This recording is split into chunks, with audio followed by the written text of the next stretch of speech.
بہت دن ہوئے افریقہ کے کسی گاؤں میں ایک آدمی رہتا تھا۔ اس کے پاس کئی کھیت اور بہت سی گائیں تھیں۔ اس کا ایک ہی بیٹا تھا اور وہ اپنی بیوی اور بیٹے کے ساتھ سکھ اور چین کی زندگی بسر کرتا تھا۔ ایک بار وہ بہت بیمار پڑا۔ بہت علاج ہوا مگر کوئی فائدہ نہ ہوا۔ بھوت بھگانے والے جادوگر آئے مگر ان سے بھی کچھ نہ ہو سکا۔ وہ سمجھ گیا کہ اب اس کی زندگی ختم ہونے والی ہے۔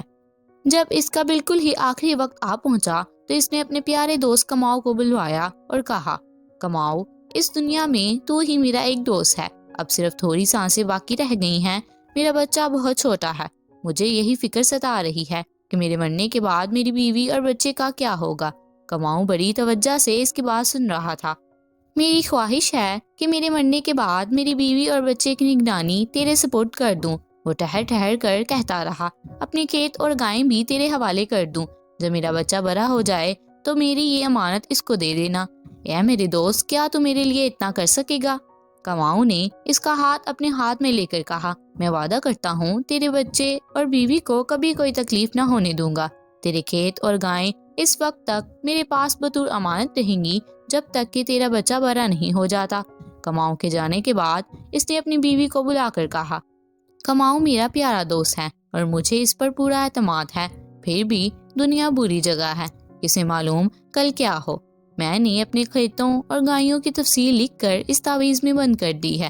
اسے بچے کے گلے میں ڈال دینا، ہو سکتا ہے کبھی اس کی ضرورت پڑ ہی جائے۔ اس کی بیوی نے بچے کے گلے میں تعویذ ڈال دیا۔ جلد ہی وہ دنیا سے چل بسا۔ اس کی بیوی اور بچہ، جس کا نام پیاری تھا، روتے رہ گئے۔ آس پاس کے گاؤں سے عورتیں روایتی ماتم کرنے آئیں۔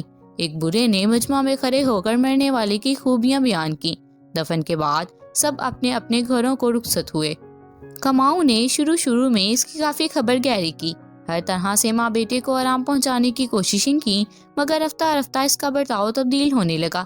پہلے وہ ہر روز ان کی خیریت پوچھنے آتا تھا اور اب کبھی کبھار ہی ادھر ہو آتا، اور وہ بھی صرف رسمی طریقے سے۔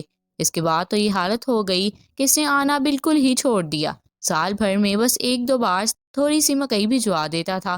ماں بیٹے کی زندگی سخت تکلیفوں میں بسر ہو رہی تھی۔ کئی وقت چولہا نہ جلتا تھا۔ بس وہ کساوا بوٹی کی جڑیں جنگل سے ڈھونڈ کر لاتے اور انہیں ابال کر کھا لیتے۔ جھونپڑی جگہ جگہ سے ٹوٹ پھوٹ گئی تھی، جس سے بارش کا پانی اندر آتا اور سردیوں کی راتوں میں ٹھنڈی ہوائیں سونے نہ دیتی۔ ماں کئی بار کماؤ کے پاس گئی مگر اس نے کوئی توجہ نہیں دی۔ اس طرح وقت گزرتا گیا۔ پیری اب بڑا ہو گیا تھا۔ ایک دن ماں نے بیٹے سے کہا، دکھ سہتے سہتے عرصہ گزر گیا، اب تو بڑا ہو گیا ہے، چل کماؤ سے اپنے کھیت اور گائیں واپس لے لیں۔ دونوں کماؤ کے پاس پہنچے۔ پیری نے کہا، اب میں بڑا ہو گیا ہوں، میرے کھیت اور میری گائیں میرے حوالے کر دو۔ کماؤ نے مصنوعی حیرت سے دہرایا، کھیت اور گائیں؟ پیری کی ماں نے کہا، ہاں وہی جنہیں میرے شوہر نے تمہارے سپرد کیا تھا۔ کماؤ غصے سے کہنے لگا، تمہارے شوہر نے میرے سپرد کچھ نہیں کیا۔ میں نے جو کچھ بھی سلوک تمہارے ساتھ کیا ہے صرف دوستی کے نام پر کیا۔ تم پر ترس کھا کر نیکی کرنے کا بدلہ یہ مل رہا ہے مجھے۔ ماں بیٹے بے بسی سے ایک دوسرے کی صورت دیکھنے لگے۔ کماؤ نے انہیں دھتکارا، نکل جاؤ یہاں سے اور اب کبھی ادھر مت آنا۔ دونوں سر جھکائے وہاں سے چل دیے۔ ماں کی آنکھوں میں آنسو بھر آئے۔ پیری نے اسے تسلی دیتے ہوئے کہا، فکر نہ کرو ماں، ہم سردار کے پاس جا کر فریاد کریں گے اور انصاف مانگیں گے۔ سردار دور کے گاؤں میں رہتا تھا۔ ماں بیٹی اسی وقت سردار کے گاؤں کی سمت چل دیے اور 2 گھنٹے بعد سردار کے گاؤں جا پہنچے۔ چاروں طرف سردار کی بیویوں کی گول جھونپڑیاں تھیں اور بیچ میں سردار کی سب سے بڑی جھونپڑی تھی، جس کے دروازے پر سردار شیر کی کھال بچھائے بیٹھا تھا۔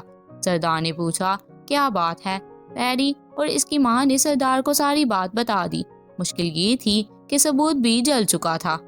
سردار نے فوراً ہی کماؤ کو حاضر ہونے کا حکم دیا۔ اسے آتے آتے کئی گھنٹے لگ گئے۔ جب سردار نے کماؤ سے پوچھا تو اس نے پھر وہی بات کہی کہ پیری اور اس کی ماں مجھ پر الزام لگا رہے ہیں اور میں تعویذ کے بارے میں کچھ نہیں جانتا۔ سردار سوچتا رہا، پھر بولا، پیری تم کل صبح پھر آؤ اور کماؤ تم اپنی بیوی کو بھی ساتھ لاؤ گے۔ اگلی صبح پیری اور ماں، کماؤ اور اس کی بیوی سردار کے مکان پر پہنچ گئے۔ سردار کے سامنے گھاس کے 2 بڑے بڑے بنڈل پڑے تھے۔ سردار ان سے مخاطب ہوا، یہ 2 بنڈل ہیں، ایک بنڈل کماؤ اور اس کی بیوی کو اٹھانا ہے اور دوسرا پیری اور اس کی ماں کو۔ کماؤ اور اس کی بیوی بنڈل اٹھا کر دائیں سمت سے اور پیری اور اس کی ماں بائیں طرف سے روانہ ہو کر گاؤں کا چکر لگائیں گے، پھر میری جھونپڑی کے سامنے واپس آ کر بنڈل رکھ دیں گے، اس کے بعد انصاف ہو جائے گا۔ وہ چاروں سردار کی بات سن کر حیران رہ گئے۔ انصاف کا یہ انوکھا طریقہ تھا۔ دونوں پارٹیاں اپنے اپنے بنڈل اٹھا کر مختلف سمت میں روانہ ہو گئے۔ بنڈل بڑا بھاری تھا۔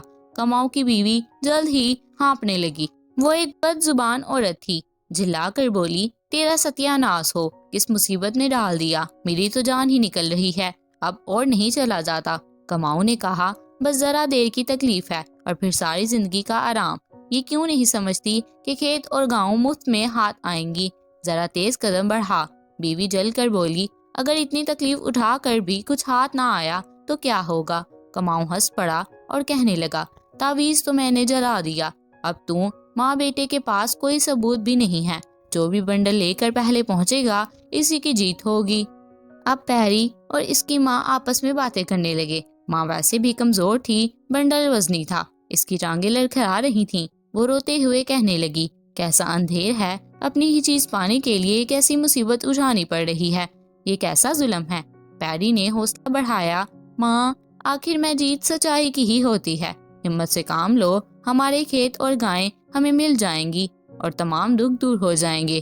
دونوں بنڈل ایک ہی وقت میں سردار کے مکان پر پہنچ گئے اور انہیں زمین پر رکھ دیا گیا۔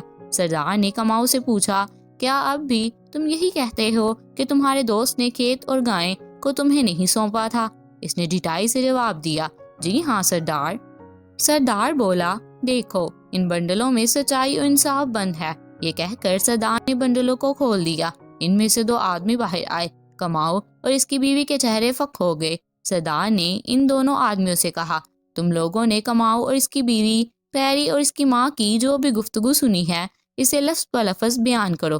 ان لوگوں نے جو کچھ سنا تھا دہرا دیا۔ کھیت اور گائیں پیری کو واپس مل گئیں۔ کماؤ سارے قبیلے کے سامنے ذلیل ہوا۔ اسے اور اس کی بیوی کو قبیلے سے باہر نکال دیا گیا۔ وہ جنگلوں میں چلے گئے۔ پھر دور دور تک سردار کی عقل مندی کی دھوم مچ گئی۔